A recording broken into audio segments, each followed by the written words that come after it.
Alhamdulillahi ala ihsani wa syukru lahu ala taufiqihi wa amtinani. Asyhadu an la ilaha illallah wahdahu la syarika lahu ta'ziman li sya'nih.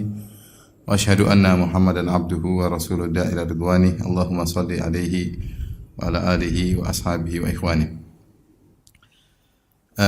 Hadirin dan hadirat yang dirahmati oleh Allah Subhanahu wa taala. Pada kesempatan bahagia ini kita akan menyampaikan tentang keutamaan berdakwah di jalan Allah Subhanahu wa taala. Yang dakwah adalah amal termulia yang Allah pilihkan bagi para anbiya, para nabi dan para rasul. Ya. Dan juga orang-orang yang mengikuti mereka. Oleh karena dalam surat Yusuf Allah Subhanahu wa taala berfirman, "Qul hadhihi sabili ad'u ila Allah." Katakanlah wahai Muhammad, ini adalah jalanku. Apa jalanku? Ad'u ila Allah.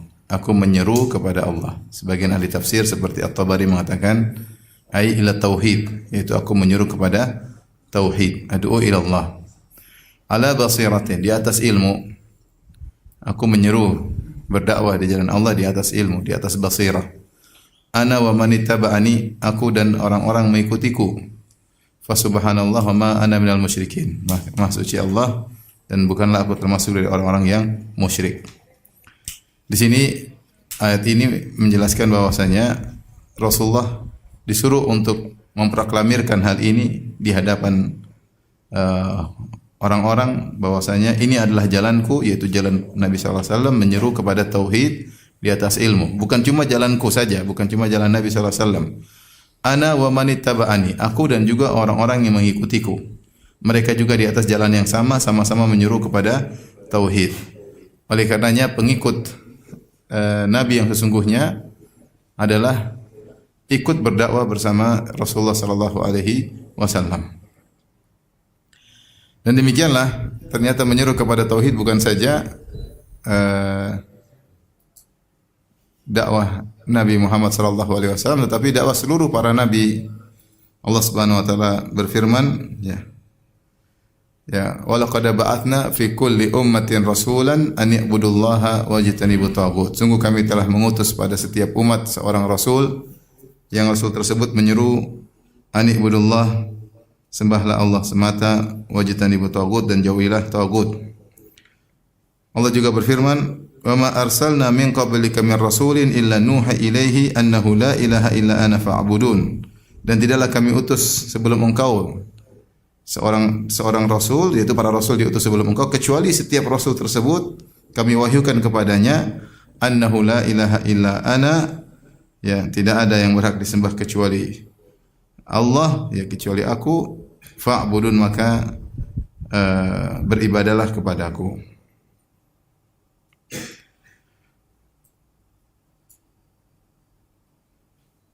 Al-Imam As-Sa'di mengomentari ayat ini, beliau berkata, "Fakulur rusul zubdatu risalatihim wa asluha al-amru bi ibadatillahi wahdahu la syarika lahu."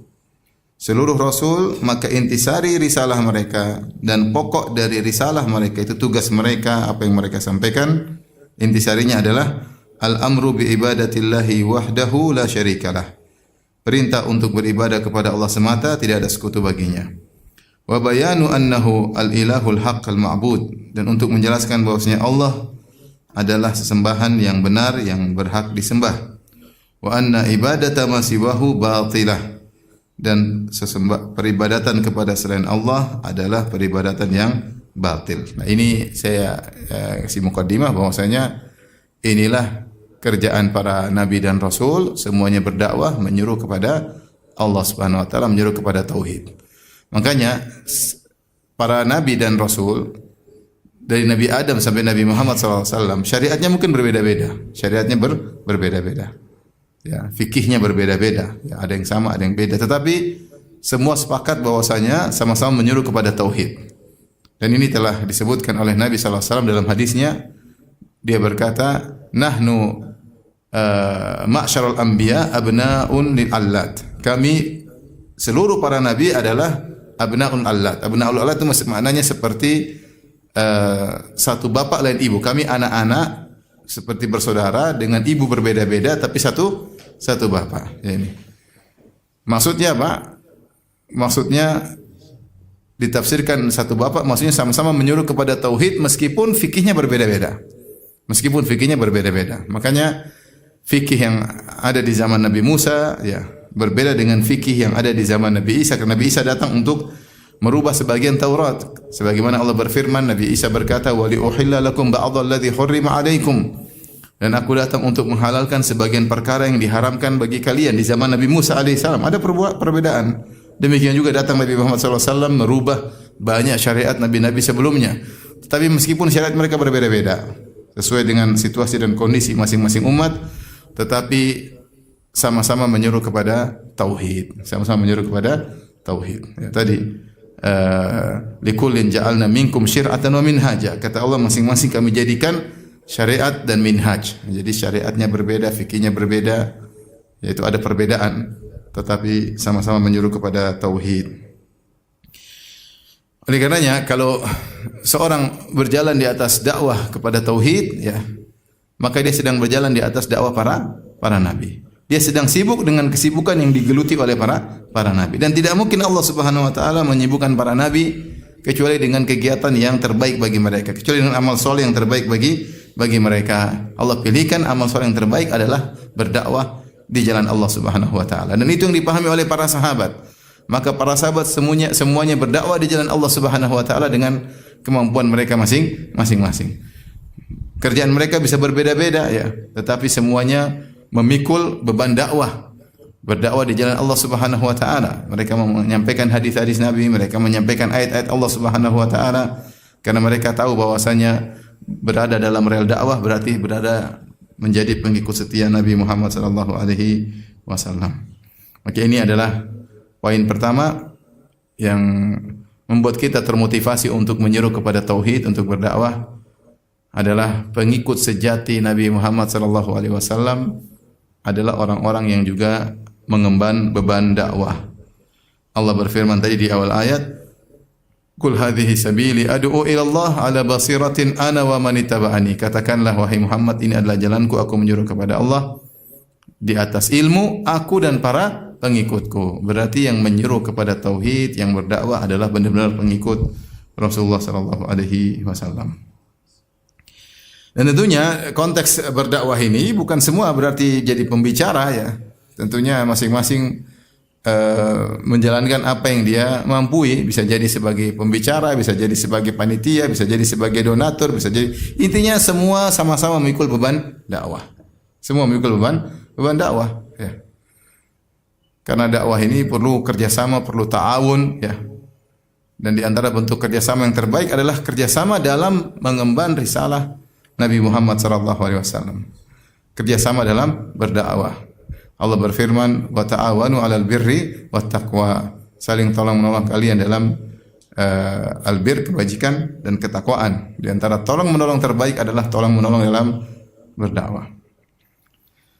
Baik. Keutamaan yang kedua. Jadi pertama tadi adalah pengikut siapa? Rasul yang sesungguhnya. Keutamaan berdakwah yang kedua, bahwasanya dakwah sebab rahmat Allah Subhanahu wa taala.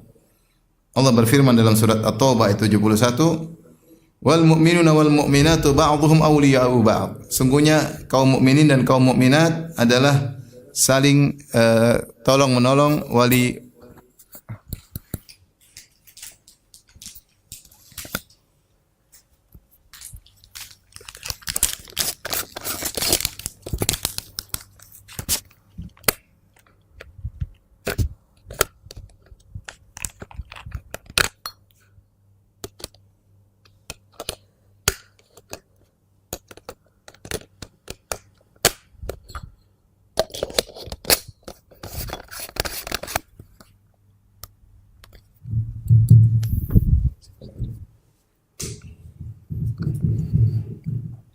Saya bacakan dalam surat At-Taubah ayat 71, Allah berfirman, "Wal mu'minuna wal mu'minat." Para lelaki mukmin dan para wanita mukminah, ba'dhuhum awliya'u ba'd. Sebagian mereka adalah penolong sebagian yang lain. Apa sifat mereka mukminin dan mukminat? Ya'muruna bil ma'rufi wa yanhauna 'anil munkar. Mereka menyuruh kepada yang ma'ruf dan mencegah kemungkaran. wa yuqimuna as-salata dan mereka menegakkan salat, wa yu'tuna az-zakata dan mereka membayar zakat, wa yuti'una Allah wa rasulahu dan mereka taat kepada Allah dan Rasulnya. Ulaika sayarhamuhumullah. Mereka itulah orang-orang yang akan dirahmati oleh Allah Subhanahu wa taala. Mereka adalah orang-orang yang akan dirahmati oleh Allah Subhanahu wa taala.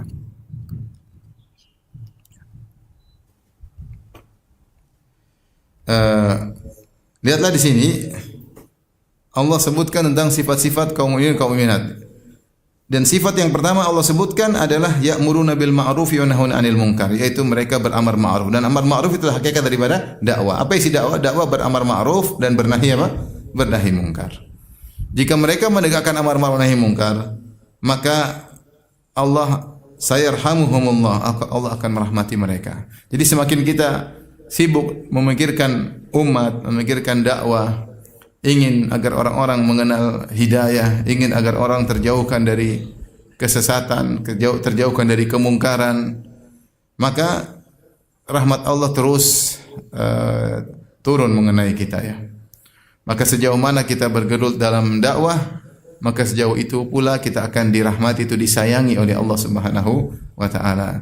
Maka apapun kegiatan kita, ikhwan dan akhwat yang dirahmati Allah Subhanahu wa taala, sisihkan waktu kita untuk ikut peduli dalam berdakwah ya. Ikut peduli dalam berdakwah. Terus berdakwah sampai selama kita masih bisa berdakwah. Ada saat-saat di mana kita enggak bisa berdakwah. Saya punya teman-teman banyak di luar negeri sana yang mereka lebih pintar-pintar dari saya, mereka lebih hebat-hebat. Tapi mereka enggak bisa berdakwah, enggak bisa berdakwah. Stuck mati enggak bisa berdakwah. Ilmunya enggak bisa siapa yang mau dengar juga enggak ada, mau ceramah juga enggak bisa, dilarang oleh pemerintah di sana. Kita alhamdulillah masih bisa berdakwah. Selama masih diperbolehkan terus berdakwah. Nanti kalau sudah enggak boleh berdakwah, kita punya uzur di hadapan Allah. Ya Allah sudah enggak bisa lagi, mau diapain lagi. Sibuk kita sama-sama, tidak ada yang ragu, masing-masing kita punya kepentingan duniawi, yang punya keperluan duniawi. Kita butuh dunia. Tapi jangan sampai kita sibuk dunia kemudian kita terlalaikan dari memikirkan dakwah. Bagaimanapun kita berusaha berada dalam rel para nabi, yaitu rel dakwah. Ya. Pokoknya punya sumbangsi, bagaimana caranya punya kontribusi untuk berdakwah di jalan Allah Subhanahu wa taala. Baik, berikutnya yang ketiga, dakwah merupakan sebab untuk meraih keterbaikan. Keterbaikan di sisi Allah Subhanahu wa taala. Bukan hanya kebaikan tapi keterbaikan umat. Kata Allah dalam surat Al-Imran ayat 110, "Kuntum khaira ummatin ukhrijat linnas, ta'muruna bil ma'rufi wa tanhauna 'anil munkari wa tu'minuna billah." Kalian adalah umat terbaik, lihat, umat terbaik yang Allah keluarkan bagi manusia. Umat terbaik yang Allah keluarkan bagi manusia. Apa sifat kalian? Ta'muruna bil ma'ruf wa tanhauna 'anil munkar, kalian menyeru kepada yang ma'ruf dan kalian mencegah dari kemungkaran, wa tu'minuna billah dan kalian beriman kepada Allah. Kalian beriman kepada Allah Subhanahu wa taala.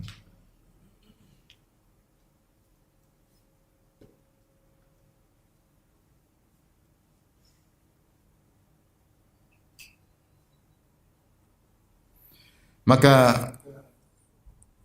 Qatadah berkata mengomentari ayat ini, "Balagana anna Umar bin Khattab radhiyallahu anhu qala," sampai kepada kami bahwasanya Umar bin Khattab berkata, "Man sarrahu an yakuna min tilkal ummah falyuaddi syartallahi fiha." Siapa yang ingin menjadi bagian dari umat tersebut, umat yang kata Allah adalah umat yang terbaik, yang Allah banggakan, ya, dikeluarkan bagi manusia umat terbaik adalah umat Muhammad sallallahu alaihi wasallam. Siapa yang ingin menjadi bagian dari umat tersebut, ya, maka tunaikanlah syarat Allah.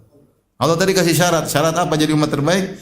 Ta'muruna bil ma'ruf wa tanhauna 'anil munkar wa tu'minuna billah. Beramar ma'ruf, bernahi munkar dan beriman. Wa man lam yatasif bidzalik asbaha ahlal kitab alladziina dhammahumullah. Adapun orang yang tidak bersifat dengan sifat tersebut, tidak beramar ma'ruf nahi munkar, maka mereka mirip dengan ahlul kitab. Mereka mirip dengan ahlul kitab. Kenapa ahlul kitab itu beriman tapi tidak beramar ma'ruf nahi munkar? Allah mencela mereka dengan firman-Nya dalam surat Al-Maidah ayat 79, "Kanu la yatanahawna 'an munkarin fa'alu." Mereka tidak saling bernahi munkar atas kemungkaran yang mereka lakukan. Jadilah ahlul kitab. Ahlul kitab kenapa? Menjadi umat yang buruk karena meninggalkan amar ma'ruf nahi munkar. Maka kalau semuanya diam, ya, tidak ada yang menegur, tidak ada yang menyampaikan, tidak ada yang menyuruh kepada kebaikan, maka kacau umat ini. Kacau umat ini. Masing-masing memikirkan dirinya sendiri, ya. Maka itu seperti ahlul kitab, ya, tidak peduli dengan yang lainnya. Yang pikir yang penting saya beribadah, yang urusan orang lain tidak usah kita pedulikan. Tidak, dakwah ini harus tegak. Dakwah ini harus tegak. Harus ada yang menyampaikan, menyuarakan al-haq, ya. Makanya dikatakan idza sakattu ana wa sakata anta, famata yu'raful haq minal batil. Kalau saya diam kau juga diam, kapan kebenaran bisa diketahui dari kebatilan? Harus ada yang ngomong, harus ada yang bicara. Harus ada yang bicara. Kalau semua diam, syirik tersebar, bid'ah tersebar, maksiat tersebar, kemungkaran tersebar. Kalau semua diam, tidak ada yang menyuruh kepada kebaikan, ya.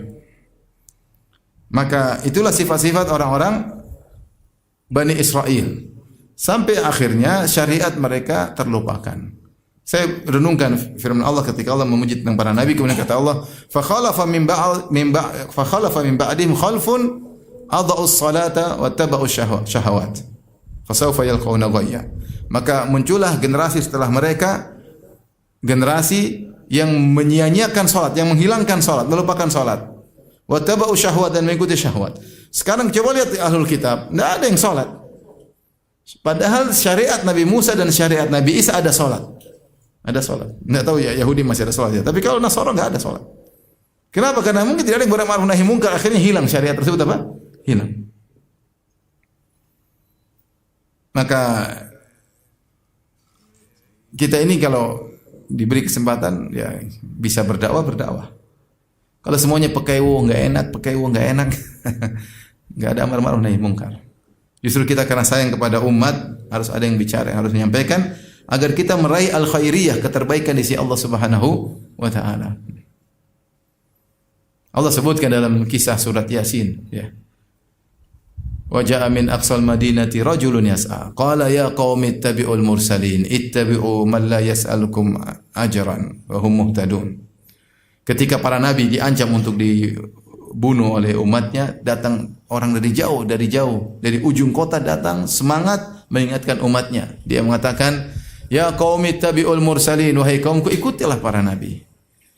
Ittabi'u ma la yas'alukum ajran." Itu ikutlah orang-orang para nabi yang tidak minta upah dari kalian. Wa hum muhtadun, dan mereka mendapat hidayah. Kemudian dia sampaikan dalil, kemudian dia dibunuh oleh umatnya. Dia dibunuh, namanya Habib. Dia dibunuh. Akhirnya Allah masukkan dalam surga. Kemudian dia berkata, "Ya qaumi, ya laita qaumi ya'lamun bima ghafara li rabbi." Ya. Seandainya kaumku tahu, ya, bagaimana Allah mengampuni apa? Dosa-dosaku. Jadi kita berusaha meniti jalan para nabi, ya, dengan berdakwah, tentunya dengan bijak, dengan lemah lembut, dengan berhujjah. Tapi kalau semuanya pekewu, tidak akan ada dakwah, tidak akan dakwah. Atau seorang berdakwah hanya mengikuti selera masyarakat. Nah, kalau bilangnya nanti masyarakat marah, nanti masyarakat tersinggung. Terus ya udah kita sampaikan yang mereka suka. Ini namanya bukan berdakwah, tapi memenuhi keinginan masyarakat. Baik.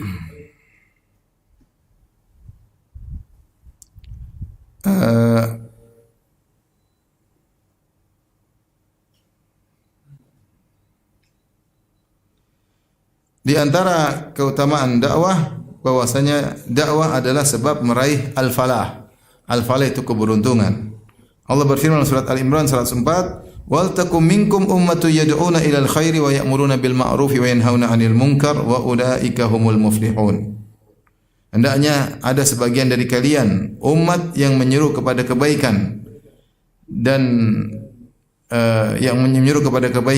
yaitu menyeru kepada ma'ruf, memerintahkan kepada yang ma'ruf dan mencegah dari kemungkaran. Setelah itu Allah berfirman, "Wa ulaika humul muflihun." Mereka itulah orang-orang yang mendapatkan al-falah, mendapatkan keberuntungan. Kata As-Sa'di rahimahullahu taala, "Wa hadhihi at-ta'ifatu al-musta'iddatu lid-da'wa ila al-khair wal amri bil ma'ruf wan nahyi 'anil munkar hum khawasul mu'minin." Dan sekelompok orang inilah yang telah menyiapkan diri mereka untuk berdakwah di jalan Allah, untuk beramar ma'ruf nahi munkar. Mereka adalah orang-orang mukmin yang spesial, khawasul mukminin, yaitu orang-orang khusus dari kaum mukminin. Menjadi orang-orang yang spesial di sisi Allah, ya. Maka jadilah kita berusaha termasuk dari orang-orang spesial tersebut. Maksud saya alhamdulillah ikhwan, kita ini apa ya, makan juga, minum juga, tidur juga tidur. Ya. Alhamdulillah, terus mau kegiatan apa lagi? Udah kegiatan dakwah. Kegiatan apa? Makan juga makan, tidur juga tidur ya. Kawin juga kawin, punya anak juga punya anak, terus mau apa lagi ya. Ya. Ya udah, sibuk aja dakwah biar ada bekal di akhirat kelak ya. Jangan pelongok-pelongok enggak ada kegiatan ya. Kegiatan dakwah, ramaikan pengajian, intinya berusaha untuk bertawun, tolong menolong dalam dakwah di jalan Allah Subhanahu wa taala.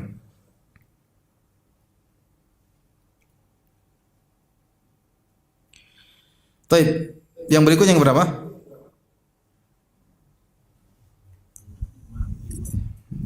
Catat nanti masuk ujian ya. Yang kelima, di antara keutamaan berdakwah adalah dakwah merupakan sebab seorang tegar di atas agama. Tegar di atas agama. Ini orang banyak bilang, Ustaz, bagaimana cara kita istiqomah? Caranya berdakwah di antaranya. Caranya berdakwah. Allah berfirman, "In tansurullaha yansurkum wa yutsabbit aqdamakum." Wahai orang beriman, jika kalian menolong agama Allah, Allah akan menolong kalian dan Allah akan mengkokohkan kaki-kaki kalian. Benar, orang yang sibuk dengan dakwah dengan tulus, tentunya tulus dan ikhlas, bukan mencari dunia di balik dakwah tersebut, maka seharusnya dia tegar di atas agama Allah. Karena ketika dia berdakwah, yang paling pertama dinasihati dirinya dulu. Dia nasihati dirinya. Ya. Maka saya sebagai dai, saya bilang, kenapa saya berdakwah? Di antaranya untuk saya nasihati diri saya, karena saya juga sering lupa, namanya manusia. Sering lupa, kadang emosi, terkadang lupa, terkadang mengikuti hawa nafsu, terkadang manusia, ya. Tapi ketika kita berdakwah, kita ingatkan diri kita. Sebelum kita ingatkan orang lain. Maka di antara sebab utama Allah membuat seorang tegar, istiqamah di atas agama adalah ketika dia ikut serta dalam apa? Dakwah. Ikut serta dalam dakwah. Tetapi dia, yang penting dia tulus kepada Allah Subhanahu wa taala. Dan ini kita lihat kenyataan ya. Bagaimana para ulama mereka tegar ya, yang mereka telah ya, para ulama kibar yang mereka telah menghabiskan umur mereka untuk menyebarkan ilmu, mereka tegar, kokoh ya. Dengan berbagai macam badai fitnah ya. Mereka tegar di atas jalan Allah Subhanahu wa taala. Lihatlah Imam Ahmad bin Hanbal ya, yang dikatakan menghafal 1 juta hadis, yang waktunya dihabiskan untuk ilmu. Ketika terjadi fitnah khalqil Quran di zaman Khalifah Al-Ma'mun, yang setiap orang harus berkata Al-Quran itu makhluk. Jika tidak berkata Al-Quran itu makhluk, maka dibunuh.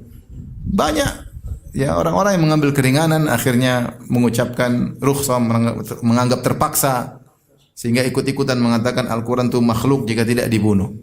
Imam Ahmad tidak, dia tegar, tetap dia mengatakan Al-Quran ghairu makhluk. Al-Quran firman Allah dan bukan makhluk. Dia tidak mau ikuti keinginan penguasa ketika itu, yaitu yang dipengaruhi oleh orang-orang Mu'tazilah. Dan dia disiksa dengan siksaan yang hebat dan dahsyat, sampai 3 khalifah dia disiksa. Ya. Sampai disebutkan dia dicambuk sampai dagingnya lepas, saking kuatnya cambuk tersebut, dagingnya terbang dari badannya, lepas dagingnya. Ya, sampai dalam satu riwayat disebutkan beliau ketika disiksa, beliau mengadah wajahnya ke langit. Terus melihat ke langit, sampai orang yang menyiksa karena dia disiksa di hadapan banyak orang. Sampai ada yang bertanya, "Ya Imam, ketika kau disiksa, kenapa saya lihat engkau lihat ke langit?" Dia bilang, "Saya sedang berdoa kepada Allah agar auratku tidak kelihatan." Karena dia takut dihantam kemudian celananya terlepas, agar auratnya tidak terlihat. Ya, subhanallah. Dan akhirnya dia tegar dan akhirnya akidah tetap terjaga. Seandainya Imam Ahmad ikut-ikutan mengatakan Al-Quran itu makhluk, mungkin hilang akidah bahwasanya Al-Quran itu ghairu makhluk. Kalau Imam Ahmad mengambil rukhsah sama-sama, ya udah kita terpaksa. Sehingga tidak ada seorang ulama pun yang tegar mengatakan Al-Quran adalah firman Allah, maka mungkin hilang akidah Ahlus Sunnah. Ketika itu Imam Ahmad tegar. Lihatlah Syekhul Islam Ibnu Taimiyah yang umurnya habis untuk dakwah. Sampai beliau di penjara, beliau tetap berdakwah. Sampai beliau tetap menulis. Sampai beliau dilarang untuk menulis. tegar sampai meninggal dunia. Sampai ketika beliau sudah dilarang untuk di antara yang menemani beliau sampai meninggal dunia Ibnul Qayyim dalam penjara. Karena dalam penjara pun beliau tetap menyampaikan apa? Ilmu. Siapa yang tegar ketika datang pasukan Tatar ingin menyerang kaum muslimin?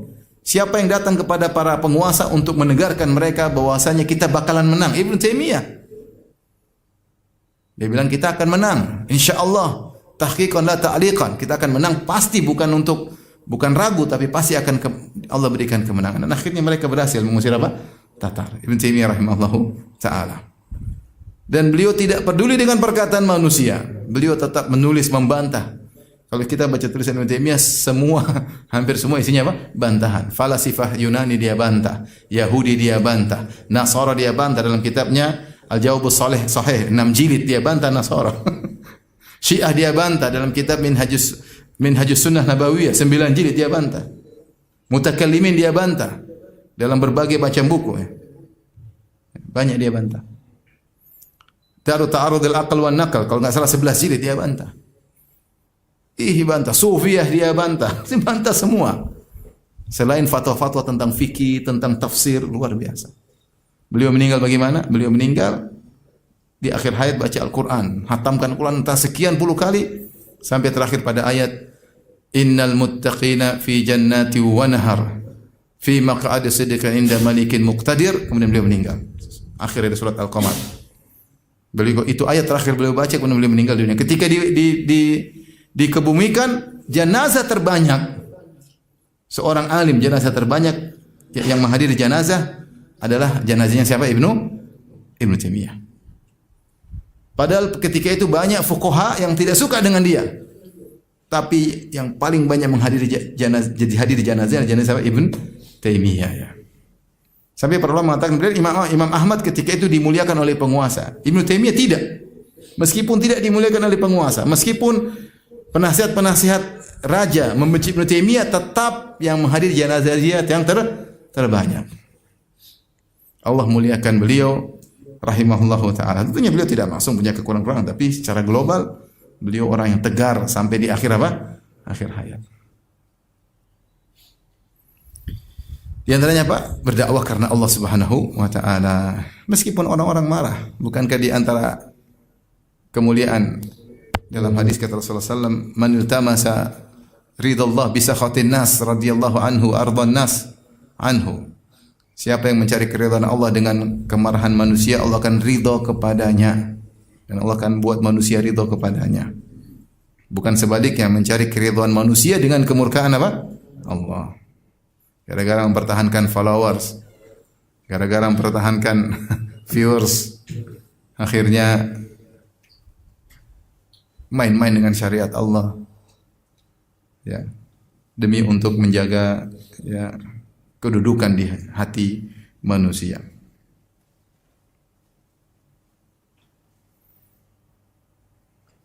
Maka benarlah firman Allah, ya ayyuhalladzina amanu in tansurullaha yansurkum wa yutsabbit aqdamakum. Wahai orang yang beriman, jika kalian menolong agama Allah, maka Allah akan menolong kalian dan Allah akan tegarkan kalian di atas kaki-kaki kalian.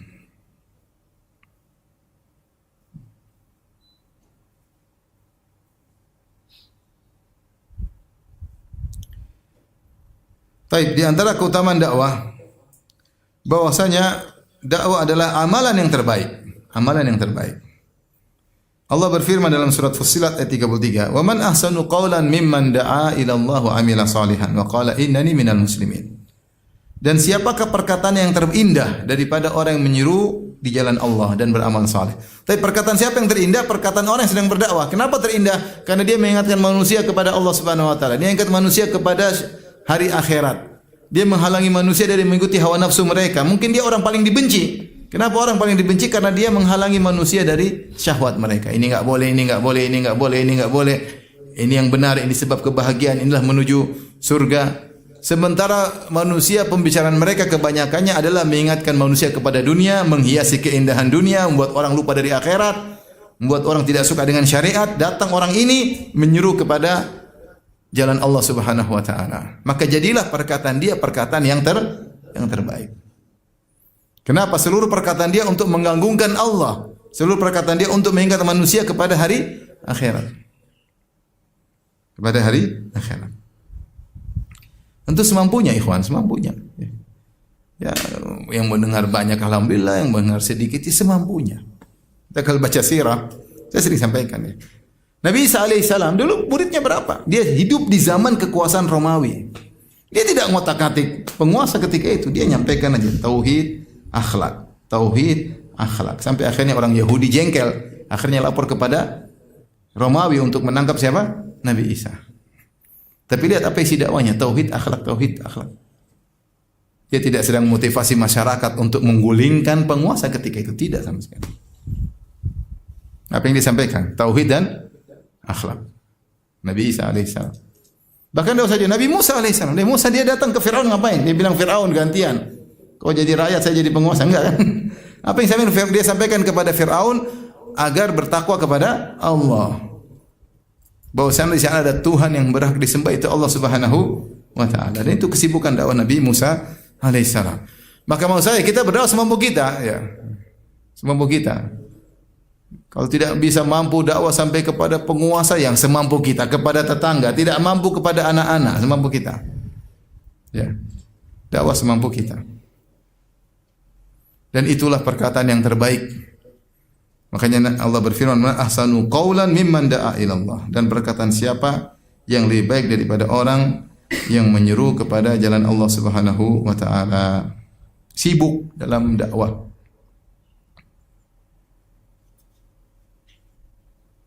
Tapi yang berikutnya yang keberapa?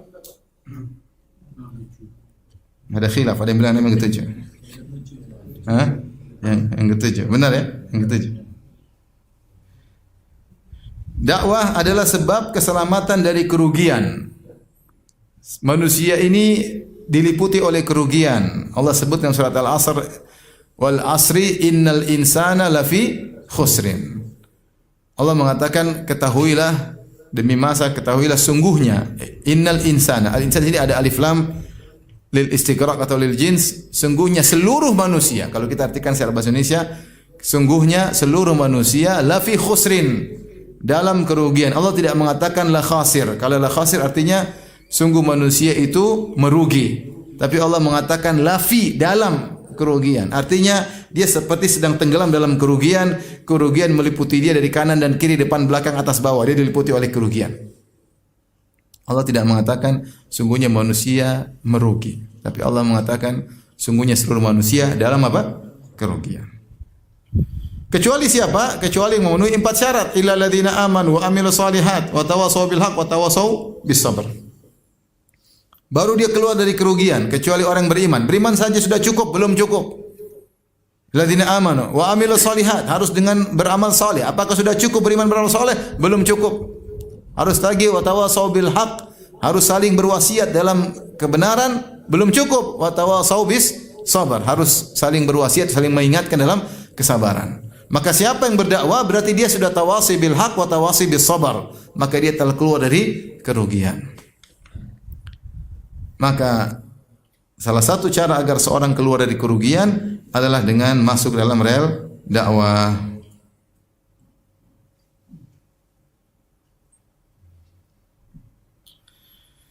Kemudian juga di antara yang berikutnya, di antara yang menunjukkan bahwasanya dakwah adalah amal soleh yang terbaik, dia adalah amal jariah yang terbaik yang ada. Nabi SAW bersabda, "Man dalla ala hudan falahu minal ajri mithlu ujuri man tabi'ahu." Barang siapa yang menunjukkan kepada kebaikan, bagi dia pahala seperti pahala orang yang mengikutinya. Ya, tanpa mengurangi pahalanya. Ya. Dalam hadis yang lain, "Man dalla ala khairin falahu mithlu ajri fa'ilihi." Siapa yang menunjukkan kepada kebaikan, bagi dia pahala orang yang mengikutinya. Baik, ini kalau saya mau katakan, ini adalah, jadi orang sekarang sering berbicara tentang amal jariah. Amal jariah yang sering dilihat oleh masyarakat adalah amal jariah berupa materi, dan itu sangat baik. Seperti bangun masjid, ya, seperti gali sumur, bikin sumur bor, ya, bikin wakaf rumah misalnya, wakaf apa, kayak wakaf apa. Ini semua orang ke sana, tapi yang bisa melakukan ini orang-orang kaya. Hanya orang-orang apa? Orang kaya. Tapi di sana namanya amal jariah maknawi yang abstrak. bukan yang konkret ya. Di antara amal jariah maknawi adalah ilmu yang bermanfaat. Di antara ilmu bermanfaatlah dakwah. Bukankah Nabi SAW mengatakan, "Idza matal insan, in qata anhu amaluhu illa min thalath." Jika seorang meninggal dunia, terputus bagi dia seluruh amal dia kecuali 3 perkara. Apa? Shadaqatun jariyah, ilmun yuntafa'u bihi, waladun shalihun yad'u lahu. Sedekah jariah misalnya tadi bikin masjid, bikin sumur bor ya, bikin rumah, mungkin rumah anak yatim. Ini sedekah jariah berupa materi. Namun banyak di antara kita yang tidak bisa melakukannya karena keterbatasan ekonomi. Tetapi yang kedua, ilmu yuntafa'u bihi, ini adalah daurnya atau perannya para ulama. Perannya para ulama. Demikian juga orang-orang yang membantu mereka untuk menyebarkan ilmu. Orang-orang yang membantu mereka dalam menyebarkan ilmu. Saya boleh katakan yaitu para donatur, para panitia ya, yang berusaha juga menyebarkan ilmu dengan ikhlas, maka mereka juga akan kecipratan ya ilmu yang bermanfaat. Coba lihat betapa banyak orang mengenal sunnah dengan apa? Dengan dakwah. Ustaz kita dahulu tegar dalam berdakwah dengan keterbatasan yang ada, dengan keterbatasan kemampuan, dengan keterbatasan teknologi. Tapi mereka tegar dalam berdakwah, ilmu tersebar akhirnya. Akhirnya banyak pondok-pondok sunnah, banyak sekali. Seandainya mereka dulu tidak bersabar, maka tidak akan tersebar sunnah. Namun mereka tegar, mereka bersabar dengan tulus. Akhirnya dakwah tersebar. Nah, kalau sudah dakwah tersebar, ilmu tersebar, yang dapat pahala bukan cuma ustadznya, bukan cuma apa? Ustadznya, tapi semua yang ikut berperan dalam hal tersebut. Maka ikhwan dan akhwat yang dirahmati Allah Subhanahu wa taala, di antara sedekah jariah yang berupa sedekah jariah abstrak yaitu maknawi adalah dakwah, Saya sederhana misalnya. Saya sering sampaikan, ada orang misalnya tidak kita dakwakan enggak mesti dakwah yang ilmu tinggi, terkadang dakwah sederhana. Ada orang tidak salat. Teman kita lah enggak salat. Kemudian kita ajak dia ya, ajak makan bakso, kita traktir bakso, modal 20.000, ajak dia makan bakso. Sebulan aja ajak dia makan bakso terus, kalau dia enggak bosan. Sekali-kali bakso, sekali-sekali naik steak, enggak apa-apa ya. Terus setelah sebulan kita dekati, akhirnya dia salat. Kemudian dia salat, setelah itu sampai dia meninggal, dia salat 40 tahun. Semua salat dia 40 tahun, pahalanya juga buat kita. Ya tidak? Iya. Kita cuma modal naktir bakso sebulan. Setelah itu dia sholat 40 tahun, pahalanya juga buat apa? Buat kita. Jadi maksud saya dakwah. Lihat betapa banyak orang tadinya terjerumus dalam bid'ah, kemudian dia mengenal sunnah, betapa banyak. Karena banyak pengajian. Betapa banyak orang tadinya penyembah kubur, minta-minta ke kuburan. Betapa banyak orang tadinya pakai jimat, betapa banyak orang tadinya ya percaya sama dukun, betapa banyak orang yang tadinya jadi penyihir kemudian tobat. Mengenal tauhid. Betapa banyak orang tadinya hatinya gelisah, akhirnya mengenal tauhid, dia bersandar kepada Allah. Bukankah itu pahala? Kemudian dia mengenal sunnah, akhirnya seluruh amal kegiatan dia, kalau dia beribadah, berakidah yang benar, pahala juga ngalir kepada ustaz tersebut dan orang-orang yang membantu ustaz tersebut. Dan ini bukan terbatas sampai itu saja. Kalau ternyata orang ini juga kenal sunnah, kemudian dia ajarin anaknya, dia ajarin istrinya, ikut juga. Makanya pahala dakwah ini multi level marketing, MLM, sistemnya MLM. Kalau kita kasih makan enggak makan selesai, dia aja yang kenyang. Enggak mungkin dia tularkan kekenyangannya ke tetangganya, kepada anaknya. Tapi kalau dakwah dia bisa tularkan. Dia ngerti sunnah, dia ajarin anaknya, diajarin istrinya, enggak nyari tetangganya. Dan subhanallah rata-rata teman-teman udah kenal sunnah, mereka semangat ingin menularkan kebahagiaan mereka kepada orang lain. Gerak. Jadi multi level marketing. Maka semangat. Terkadang satu kampung dimulai dengan satu orang aja, tapi sedikit, meskipun lama, akhirnya dakwah sunnah tersebar. Taib. Di antara keutamaan berdakwah di jalan Allah Subhanahu wa taala adalah dicintai oleh Allah Subhanahu wa taala. Kenapa Rasulullah SAW bersabda, "Ahabbun nasi ila Allah anfa'uhum linnas." Orang yang paling dicintai oleh Allah adalah yang paling bermanfaat bagi orang lain. Di antara manfaat terbaik bagi orang lain adalah dakwah. adalah ilmu. Itu yang paling bermanfaat daripada materi. Kalau ilmu tersebar, seorang dapat hidayah, itu yang paling bermanfaat. Ya. Karena dengan tersebarnya ilmu, tersebarnya sunnah, maka akan terjadi kebaikan di mana-mana. Ya. Akan terjadi kebaikan di mana-mana. Seorang berusaha memperbaiki akidah umat. Ya. Seorang berusaha meningkatkan derajat iman umat kepada derajat yang lebih tinggi. Seorang berusaha mendidik akhlak umat. Ya, seorang berusaha untuk memerangi kebatilan, kesyirikan, khurafat. Ya, ini paling bermanfaat bagi masyarakat. Paling bermanfaat bagi masyarakat. Kasihan dia orang-orang yang khurafat, punya keyakinan aneh-aneh ya. Lihat waktu musim corona, tahu-tahu ada yang bilang, "Tahu obat corona? Ini foto kiai." Pokoknya pasang di rumah corona enggak masuk. Wah, kiai itu aja waktu sakit mati kok. Dia saja pergi ke rumah sakit tapi enggak bisa, tetap mati. Gimana suruh jaga corona udah mati. Dia waktu masih hidup aja tidak bisa menolak kematian. Waktu sakit dia berusaha ke dokter, ternyata dia mati juga. Terus ada orang bahlul sekarang mengatakan inilah anti corona. Subhanallah. Khurafat, kasihan. Menjadikan foto kiai tersebut sebagai jimat. Itu maknanya jimat. Jimat itu apa? Sesuatu yang digantungkan untuk menolak bala, itu namanya jimat, atau untuk mengangkat bala, itu namanya jimat. Definisi jimat itu apa? Suatu yang digantungkan untuk menolak bala atau untuk mengangkat bala yang sudah datang. Itu namanya jimat. Di antaranya foto kiai yang ditempel untuk menolak apa? Bala. Itu jimat, dan jimat syirik. Kata Nabi SAW, "Man ta'allaqa syai'an faqad asyrak. Man ta'allaqa tamimatan faqad asyrak." Siapa yang pakai menggantungkan jimat, dia telah berbuat apa?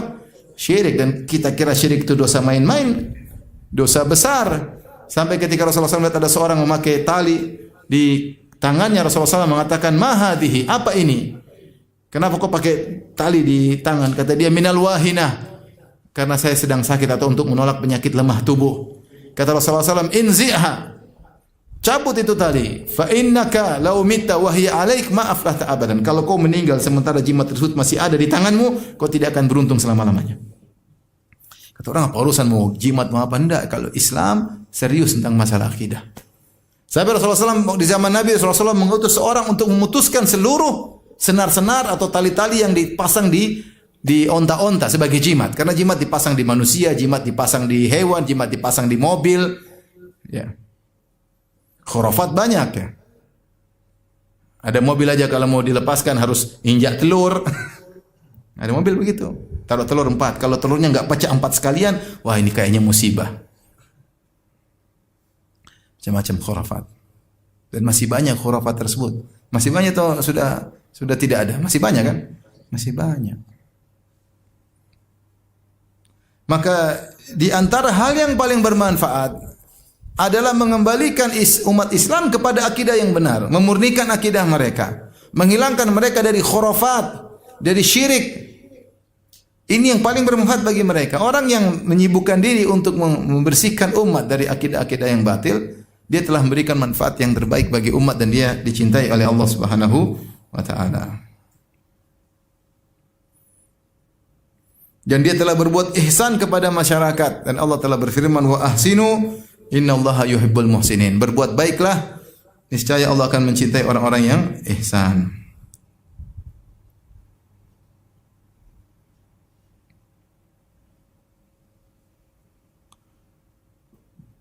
Baik. Di antara keutamaan dakwah, ini terkhususkan bagi para dai yang belajar, kemudian mengajar. Apa keutamaan mereka? Mereka akan didoakan oleh malaikat, bahkan sampai hewan-hewan mendoakan mereka. Dalam hadis kata Nabi sallallahu alaihi wasallam, "Wa innal alim la yastaghfir lahu man fis samawati man fil ard hatta al-hitani fil bahr." Sungguhnya orang berilmu akan didoakan oleh penghuni langit dan penghuni bumi. Doakan agar diampuni sampai ikan-ikan di lautan, Tapi kenapa sampai ikan-ikan di lautan pun ikut mendoakan orang yang berilmu? Ya. Karena orang yang berilmu mencegah terjadinya kemaksiatan di atas muka bumi. Dan maksiat adalah sebab terjadinya kerusakan.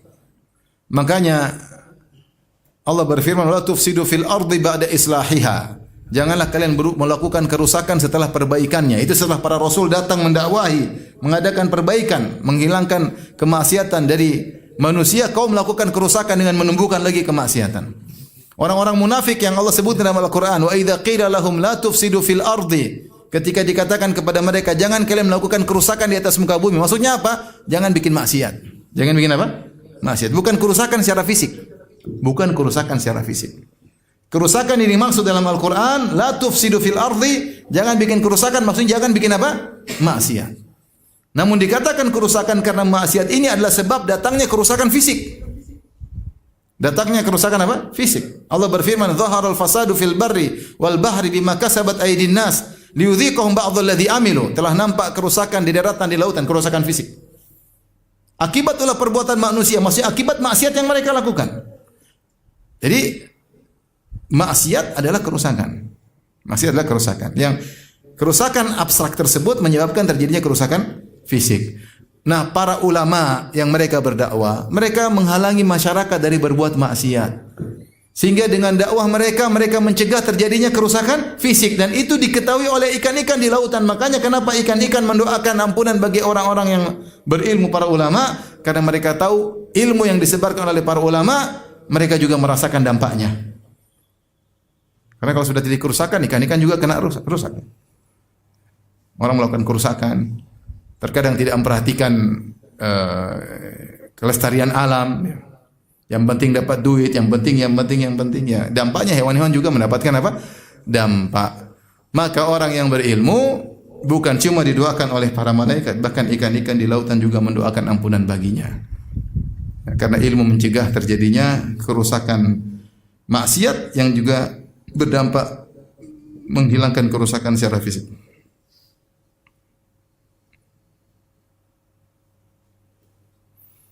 Yang berikutnya keberapa?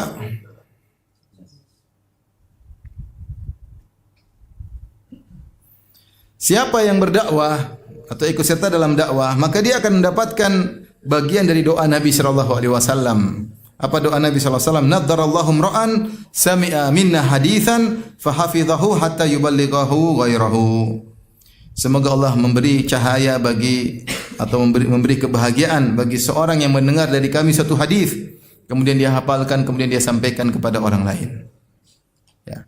Maka orang yang menyampaikan hadis Nabi sallallahu alaihi wasallam, Allah akan berikan apa? Kebahagiaan di dunia maupun di akhirat. Dan di antaranya adalah para pendakwah yang menghafalkan hadis Nabi sallallahu alaihi wasallam.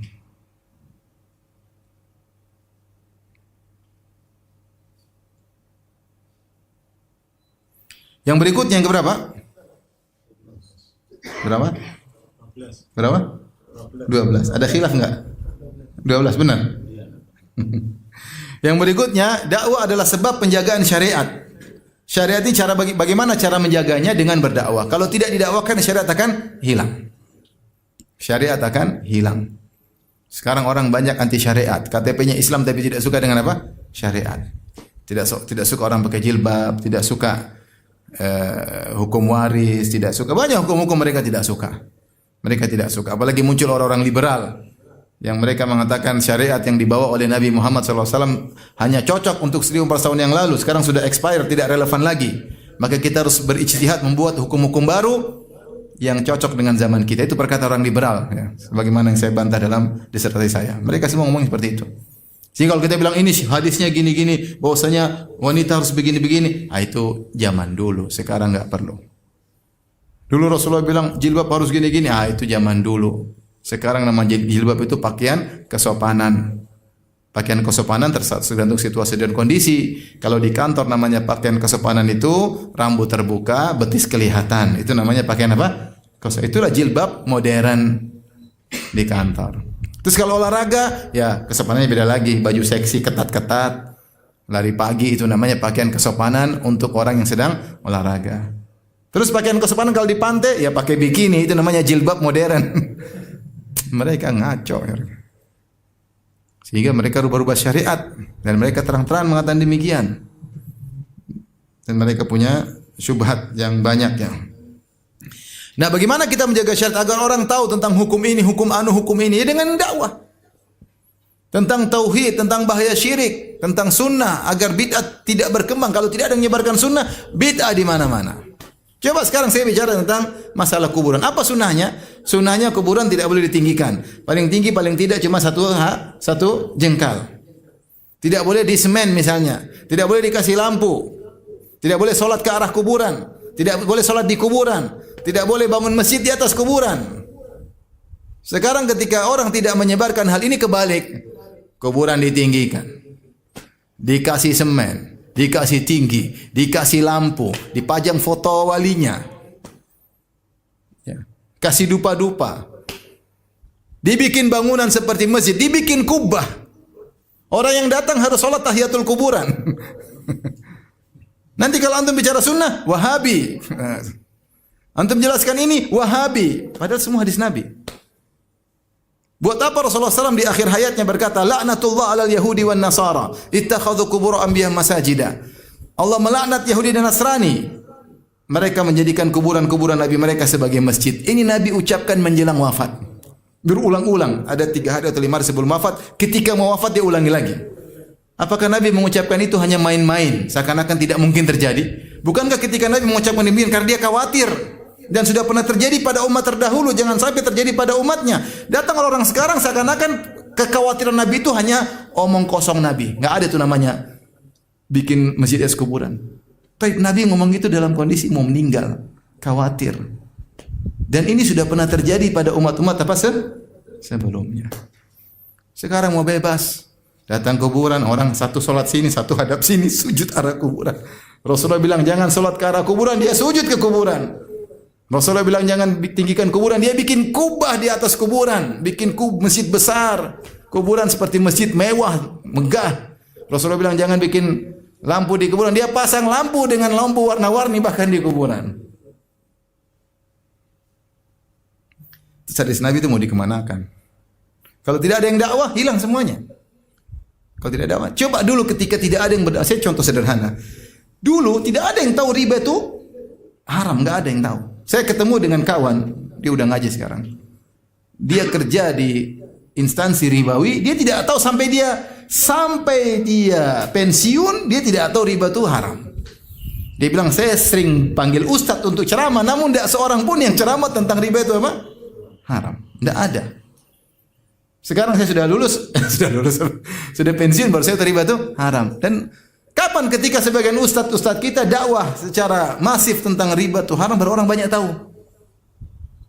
Tahu nggak? Sampai masalah riba haram tidaknya dibahas di televisi, subhanallah. Saya terus bahagia. Entah hasilnya haram atau tidak, tapi sampai dibahas, berarti ada perhatian. Dulu mana ada yang bicara, nggak ada yang bicara. Maka kalau tidak ada dakwah, syariat hilang. Syariat hilang. Kapan kita tahu musik itu haram? Ketika ada dakwah.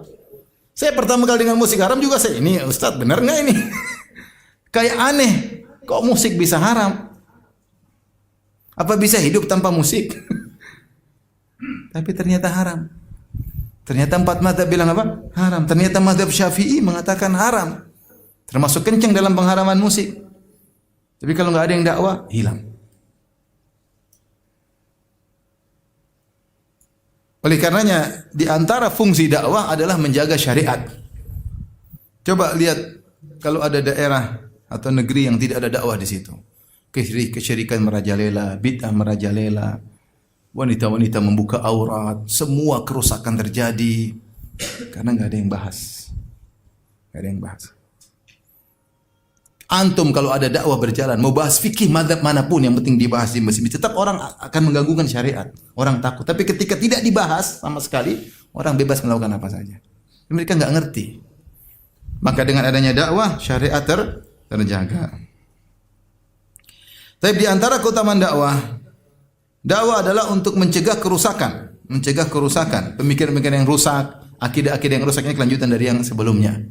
Kalau tidak ada yang berdakwah, maka kerusakan terus mengalir, tersebar di mana-mana. Apalagi sekarang mudah orang bikin konten kerusakan, rusak semuanya. Satu orang bikin konten tentang maksiat, semua orang ikut-ikutan. Nah, kita berusaha mengingatkan. Mau yang dengar satu orang, dua orang tidak jadi masalah. Saya ingatkan Nabi Isa alaihissalam, Nabi, utusan Allah, pengikutnya muridnya cuma berapa? Sedikit. Tapi kalau dia menyimpang dalam dakwahnya, tetap dia tegar tauhid dan akhlak. Mau yang dengar sedikit tidak ada masalah. Yang penting dia sudah menyampaikan hujah. Sudah menyampaikan apa? Hujah. Harus ada yang menegur, harus yang mengingatkan. Sekarang kalau tidak ada dakwah, orang sekarang tak. Saya tadi banyak dai-dai sekarang maunya ikuti selera masyarakat. Ya masyarakat senanglah. Ketika ada dai yang mengatakan haram-haram, yang satu enggak pernah bilang, ini dai yang benar, fleksibel. Ini dai yang hikmah. Yang dai maksudnya hikmah itu maksudnya dai yang tidak mengharam-haramkan. Adapun dai yang bilang haram-haram, wah ini dai keras, ini Wahabi. Intinya apa? Wahabi. Sampai saya lihat di wawancara seorang dai terkenal, ditanya tentang K-pop, Korean pop, dia nggak bisa ngomong haram. Intinya dipahami oleh audiens itu halal. Subhanallah. Dia nggak bisa bilang apa? Haram. K-pop itu kan perempuan terbuka aurat, ya tidak? Gak bilang taruhlah dia menganggap musik halal, tapi terbuka aurat. Apakah ada ulama yang mengatakan membuka aurat halal? Tapi dia nggak bisa ngomong. Kenapa nggak bisa ngomong? Takut audiens meninggalkan dia. Takut dibilang Wahabi. Ngeri. Oleh karena kalau tidak ada dakwah, maka kesesatan tersebar, tidak ada yang berani menghentikannya. Orang bebas berbicara seenaknya. Harus ada yang tegur dengan cara yang halus, dengan cara yang lembut, dengan hujah, dengan bayan, dengan dalil, dengan perkataan para ulama, ayat dan hadis Nabi sallallahu alaihi wasallam. Baik, di antara faedah dakwah, keutamaan dakwah. Dakwah adalah salah satu bentuk jihad fisabilillah. Jihad ada dua. Al-jihad bisinan, jihad dengan pedang, dan al-jihad bil lisan, jihad dengan lisan. Makanya dalam surat Al-Furqan ayat 52 Allah mengatakan fala tuti'il kafirin wajahiduhum bihi jihadan kabira. Maka janganlah kalian mengikuti orang-orang kafir. Itu Allah katakan kepada Muhammad, wala tuti'il kafirin, wahai Muhammad sallallahu alaihi wasallam, jangan kau ikuti keinginan orang-orang kafir. Wajahidhum bihi, jihadlah kepada mereka, bihi ay bil Quran, jihad dengan Al-Quran, jihad dan kabira, dengan jihad yang besar. Ini ayat adalah ayat Makkiyah, turun ketika Nabi belum berhijrah. Dan kita tahu syariat jihad dengan pedang baru ada setelah Rasulullah berhijrah ke kota Madinah. Ternyata ketika Nabi masih di Mekah, Nabi disuruh jihad oleh Allah, tapi jihadnya bukan dengan pedang, jihadnya dengan apa? Dalil. Sehingga seorang ketika berdakwah dia sedang berjihad dengan lisan, dengan dalil. Allah juga berfirman, ya ayuhan nabi jahidil kuffara wal munafiqina waghluz alaihim. Wahai nabi, berjihadlah kepada orang-orang munafik. Baik, apa berjihad orang munafik? Orang munafik tidak boleh diperangi dengan pedang karena KTP mereka Islam, tetapi dibantah dengan hujjah dan bayan. Karena Allah menamakan sikap nabi yang membantah orang munafik dengan hujjah dan bayan adalah jihad. Dan kita tahu bahwasanya jihad itu bukan cuma pedang, tapi jihad juga dengan apa? Lisan. Bahkan sekarang yang bermanfaat di dunia kita sekarang ini kebanyakan jihad dengan lisan. Betapa banyak orang banyak masuk Islam di negara-negara non-muslim. Kenapa? Di sana ada orang yang berdakwah. Dakwah dengan tulisan, dakwah dengan akhlak, dakwah dengan lisan. Banyak orang kenal Islam. Banyak orang kenal Islam. Bahkan negara-negara non-muslim. Karena jihad dengan pedang tidak setiap saat bisa dikerjakan. Kadang banyak orang menyuarakan jihad dengan pedang ternyata tidak syar'i. Tapi kalau jihad dengan lisan, ya, maka ini bisa dilakukan kapan saja. Makanya saya katakan bahwasanya di antara yang menunjukkan dakwah itu adalah pahalanya besar, dakwah adalah bagian daripada jihad. Bahkan ada yang mengatakan hukum asal adalah jihad dengan lisan. Kapan terjadi jihad dengan pedang? Ketika jihad dengan lisan terhalangi, baru jihad dengan pedang. Sehingga jihad dengan pedang itu adalah sarana untuk jihad dengan lisan. Ini pendapat sebagian ulama. Makanya banyak ulama juga berfatwa di antara harta zakat boleh diberikan kepada orang yang berdakwah. Karena orang yang berdakwah dia sedang berjihad, terutama orang yang berjihad kemudian berdakwah mencegah adanya pemurtadan, dia dakwah, dia bantah syubhat-syubhat orang-orang non-muslim, dia pergi kampung-kampung, ini boleh dikasih uang zakat. Kenapa? Dia sedang berjihad di jalan Allah Subhanahu wa taala. Membantah syubhat-syubhat orang munafikin. Ya. Maka ini termasuk jihad fi sabilillah.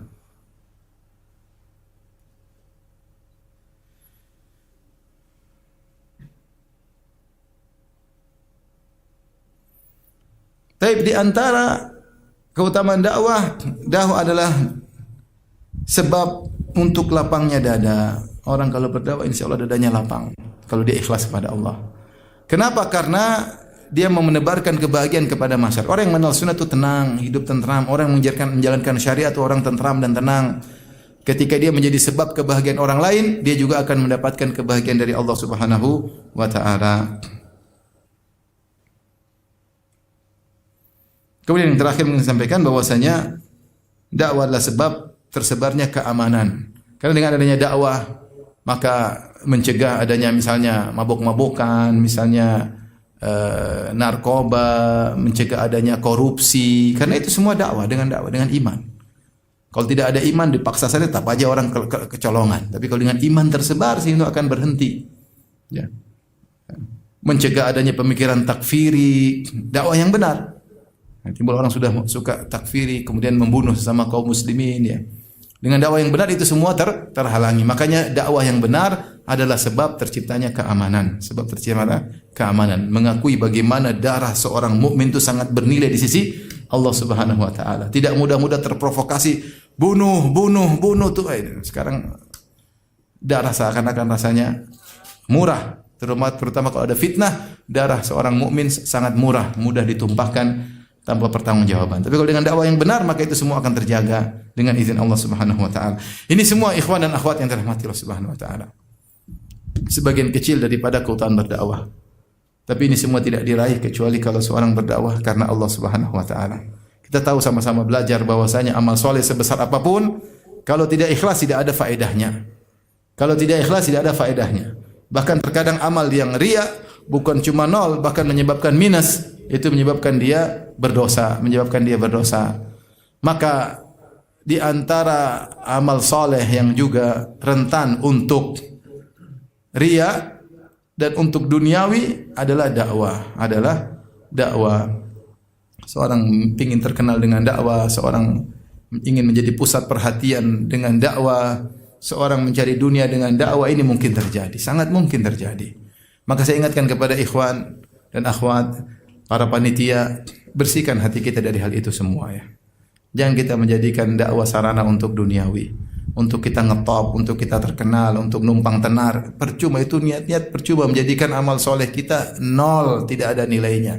Tidak ada nilainya. Berusaha kita kalau bisa tidak dikenal lebih baik. Lebih baik. Apalagi cuma sekedar panitia mau numpang terkenal sama ustadznya. Ustadznya terkenal udah setengah mati. Kalau bisa tidak terkenal, tapi dia harus tampil ya. Yang antum ini tidak usah ikut apa? Tampil. Nanti kalau sudah ikut pingin tampil, ada yang lebih tampil, antum tersinggung. Kok dia yang lebih tampil dari saya sih? Yang donatur saya kok dia yang ikut tampil, enak aja. Oleh karenanya ikhlaskan niat. Kalau bisa tidak ada yang tahu lebih baik. Saya punya kawan-kawan subhanallah yang mereka miliarder, orang kaya-kaya, mereka kalau ketahuan malah marah, enggak suka. Tidak ingin tampil. Kita kalau tampil ada perlunya mendesak baru kita tampil. Tapi kalau enggak perlulah. Karena hati ini mudah. Kita para ulama dulu bahas tentang bahaya riya. Mereka bahas dengan bukan main-main. Kata Sufyan Ats-Tsauri, "Ma alashtu syai'an ala niyyati ashadda ma alashtu syai'an ashadda ala niyyati li'annaha tataqallabu alayya." Aku tidak pernah mengurusi sesuatu yang paling berat atas diriku seperti niat. Ini yang ngomong siapa? Sufyan Ats-Tsauri, ulama hadis, ulama fikih, orang soleh, orang bertakwa, para ulama salaf. Dia takut dia riya. Saking para ulama salaf dulu takut riya, mereka menyembunyikan amal soleh mereka. Kemudian datang orang sekarang, kayaknya riya itu gampang riya itu, pamer pahala kayaknya saya. Kalau ulama salaf riya saya enggak. Seakan-akan demikian. Sehingga dia pamer seluruh amal solehnya, dia publish seluruh amal solehnya. Ulama salaf dulu takut riya, dia tidak takut riya. Ngeri zaman sekarang. Saya nasihati antum karena sayang sama antum. Anda takut pahala antum hilang. Enggak usahlah ikut-ikut. Ikut-ikut tenar. Tenar itu tidak mudah untuk menjaga keikhlasan, tidak mudah. Saya sebagai ustaz bilang tidak mudah. Gimana antum yang alif bata saja belum lurus?